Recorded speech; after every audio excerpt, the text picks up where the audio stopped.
folks. We are so excited to have you here for our celebration of 100 Days of Gabriela with our podcast, Be Gabriela. Very quickly, what is Gab? So Gabriela is a grassroots anti-imperialist organization of Filipino women fighting for the rights of the most marginalized Filipinos in the Philippines and across the world. It was born out of the women's movement in the Philippines, and this podcast is brought to you by the Los Angeles chapter of Gabriela. My name is Ariana, she, her. I'm a member of Gab LA now for about 3 years, and in 8th grade, I was voted best reader of the class. Hi, everyone. I'm Minerva. You can refer me as he, her. I'm a member of Gabriela since 2016. And a fun fact about me, my first language is Bisaya. Hi, everyone. My name is Adine. I'm a member of Gabriela LA. And a fun fact not about me, elephants are pregnant for 2 years. Hi, everyone. I'm Amanda. I'm a member of Gab LA. And a fun fact about me is that I never technically broke up with my last boyfriend. In this podcast, we'll be learning about and discussing recent events in the United States and how they impact people both locally here in Los Angeles, the United States, and in the Philippines. We'll also be defining and breaking down important terms and laws and discussing Gabriela's work in the movement. Today's episode, we are defining terrorism, its context, its history, its impact, and most importantly, its deep roots in US imperialism. And we're about to get deep, so let's dive right in. Yeah, let's talk about what happened at the US Capitol on January 6th. As we're well aware, there was a violent mob that descended upon the US Capitol during the collection of the electoral votes. We saw many of the members of this mob were white supremacists, members of hate groups like the KKK and the Proud Boys. They were flying Confederate flags, and really we got a sense that this was a white supremacist-led riot. President Joe Biden afterwards characterized the mob as definitively not protesters, but domestic terrorists and insurrectionists. He blamed former President Donald Trump for inciting the violence and stated that he and his administration have plans to pass a law against domestic terrorism and also to increase funding to combat them. Currently, no federal charge for domestic terrorism exists.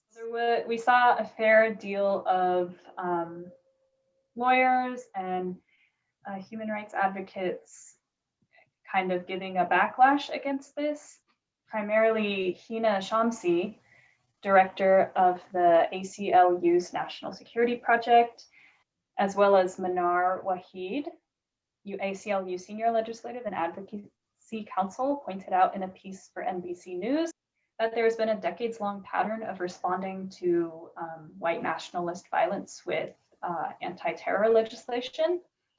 We saw this in the aftermath of the 1995 Oklahoma City bombings, wherein Timothy McVeigh, a former decorated Gulf War veteran, and as well as a white nationalist who was known to wear white power t-shirts from the KKK, he carried out a bombing on the Alfred P. Murrah Federal Building that killed 168 people and injured more than 680 others. In response to this, a year later, President Bill Clinton passed the Anti-Terrorism and Effective Death Penalty Act of 1996. In practice, the new laws were not used to go after white nationalists, but instead marginalized communities of color. We can see the repercussions of this legislation seen across the globe to this day. We saw the Capitol Police treating the mob very differently from how we've seen them treat actual protesters, Black protesters, disabled protesters. They were helping the mob, members of the mob, down the Capitol stairs. They were opening the gates, very clear whose side they were on. The lack of preparation for that day was shocking. I mean, they send in the National Guard with the BLM protests, and they're usually very organized, peaceful protests. They were militarizing those protests, treating the protesters like criminals. Why are we relying on calling it terrorism? Why are we relying on this system that people on the left have criticized this system of surveillance and broad definitions and lack of accountability in service of anti-terror, when we should be pushing right now for, we actually don't need more terror legislation. We don't need broader definitions and less and more gray areas. We need an overhaul. Yeah, thanks for bringing that up. I really like that part of the article that you mentioned, specifically talking about there are already programs that are supposed to combat domestic terrorism that are in place, that are well funded, that have existed for many years now. A framework exists. The issue is that that has historically been only applied to poor, Black, Brown, Indigenous, marginalized communities. And we know through history that this renewed interest in like making sure that we got to broaden the definition, what we know that leads into is just increased police budgets and the opposite of of this dream of abolition. And that's what we're really calling to attention. Clearly the legislation after the Oklahoma City bombing wasn't enough to stop something like this from happening. On that note of, broadening the definition of terrorism, therefore increasing police budgets, the entirety of 2020 has been defined by this call to defund the police, to reduce policing. In addition to this whole mess and, failures of the state that's like really been exposed by the pandemic. It just really highlights how this missed point, y'all missed the whole point of like calling for reduced policing or really abolishing police. This happens and folks take the opportunity to actually counter that whole movement and that energy towards less policing by saying, okay, we will criminalize, we will add more to this like state surveillance policing apparatus because of what happened at the Capitol. It's almost a gut reaction to say like, well, why don't you call those people terrorists? Why don't you mobilize the police and the National Guard against those people? No, we're saying no more to policing. That's what we've been saying this entire time this year. Gabriela, as an anti-imperialist organization, is very much anti-state surveillance and anti-state policing. One of the things that we need to dig deeper around is the reason why these people were not treated or called terrorists, treated like Black Lives Matter activists who, faced the National Guard on the Capitol steps. They weren't treated like disability rights activists who were dragged out of the Capitol. It's because these rioters back in January 6th, they are not a threat to the status quo. They were not a threat to the state whatsoever. They were actually calling for the maintenance of the status quo. These people were the Blue Lives Matter crowd. They were the pro-policing crowd.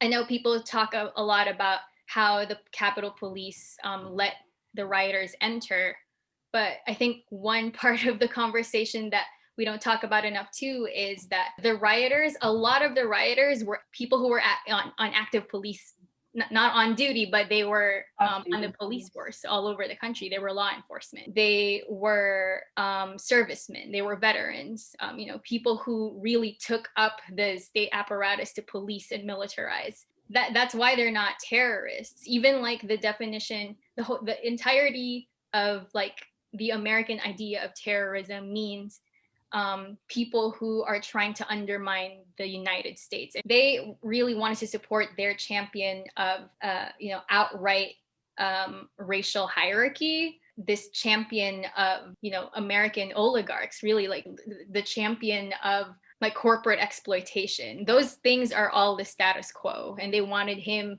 to remain like in the seat of power. So even by American definition, they're not terrorists. They're actually like pro-US. They're the opposite of what a terrorist is to the United States. Since we're on that topic of terrorism, I'd like to take some time to define it and really talk about historically what we know calling for more federal programs to investigate domestic terrorists, to bring justice to domestic terrorists, really looks like and what it means for us as organizers, our community of poor and working class folks, and for the movement overall. So let's get into it. There is no universal definition of terrorism, which, every state may have its own definition, so it can get kind of dicey. I'll quote two things: the U.S.'s Title 22 as well as the UN.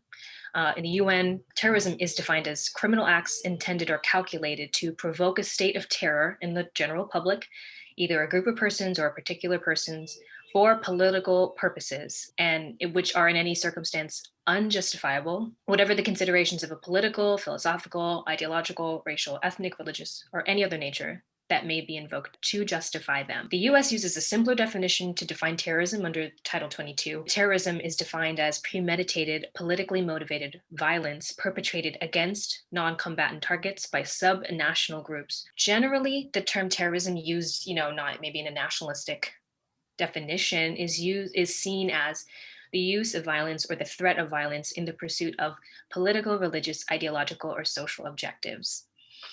If terrorism is the use of violence to get across a political ideology, wouldn't on non-combatant targets, would not the police state as it currently exists be terrorism on the people of the United States who are protesters or are out in the streets and are calling for more justice, which is really integral to this conversation. Terrorism generally, while it has many different definitions, how it's used generally in conversation, in policy, in government, and in the state, it's basically, through history, we know that it is used to criminalize marginalized communities who criticize the status quo that is inherently oppressive.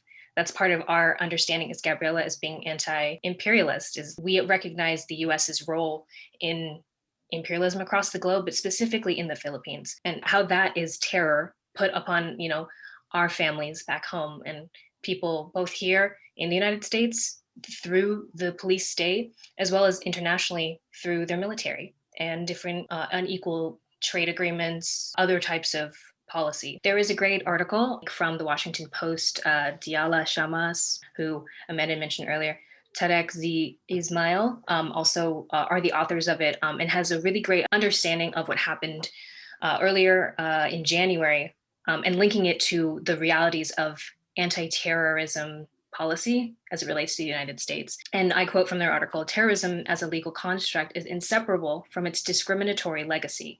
It has been mobilized to fuel racist policies against Muslims, Black political organizing, and other marginalized groups for decades. It has no inherent fidelity to its dictionary definition. Its fidelity is to the state's power to suppress marginalized communities."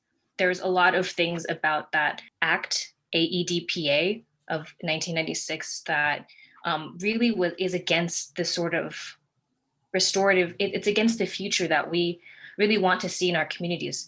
It streamlined this process that really made the death penalty come back into conversation in the United States. But that is what came out of direct calls for an increased domestic terrorism program. It made non-citizens who live legally in the United States for years suddenly subject to automatic deportation for minor offenses. The material support laws born out of it ballooned to encompass previously protected First Amendment conduct, which landed hundreds of Muslims in jail. In 2010, the Supreme Court contorted itself to find that if a humanitarian organization gave legal advice to certain groups on peace negotiations, they would be committing criminally sanctionable material support to terrorists. The solution shouldn't be framed as broadening the definition of terrorism to if it's me, it should also be them. It should really be a question of maybe we shouldn't be called terrorists in the first place. That's really the solution that can bring more justice to communities, lowering the police budget, abolishing the police, defunding the police. Those are things that we should be calling for that will bring actual justice to our communities. Our states and the federal government uses variable definitions of terrorism to accommodate them and what they need to do and how to regulate marginalized communities. So we really need to be cognizant about how our states and our federal government is defining terrorism.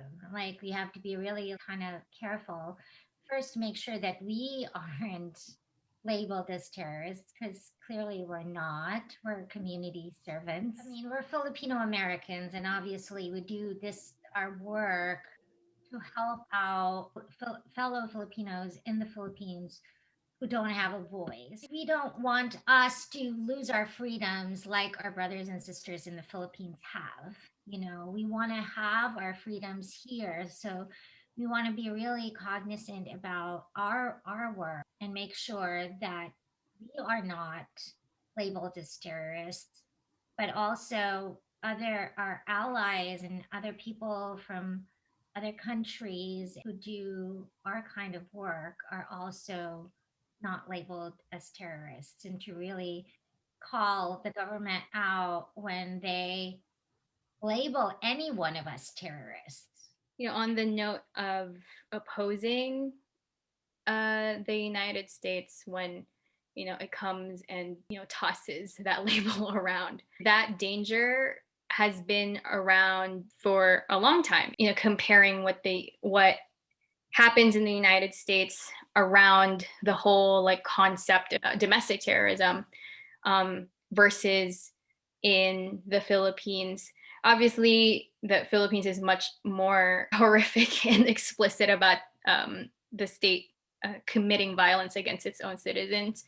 But that's not unheard of here in the United States. With Ariana pulling out the example of the Black Panther Party, that didn't just happen some decades ago. At the height of the Black Lives Matter movement after the murder of Michael Brown, it wasn't long after that the public found out Black Lives Matter activists were actually being surveilled by the FBI. Like, they were on an FBI watch list and called Black identity extremists.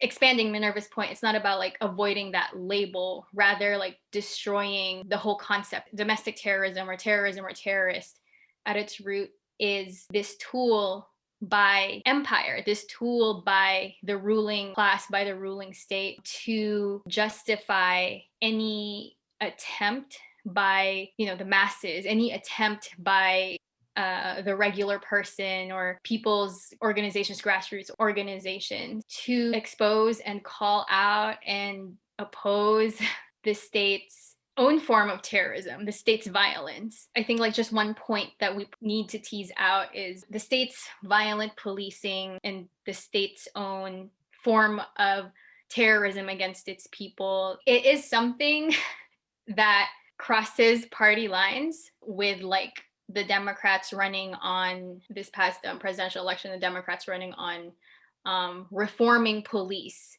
which meant putting more budget, upping like police budget to quote train the police, when like we know that like the entirety of like the police's ability to terrorize people in the street is tied to its budget, and that's what we're trying to cut. You know, this, by not having an intersectional lens that really places, you know, class interest and classism, and identifying class as its, you know, dominating ideology, just seems to fall flat as we learn more, you know, facts about all of these different events that you mentioned.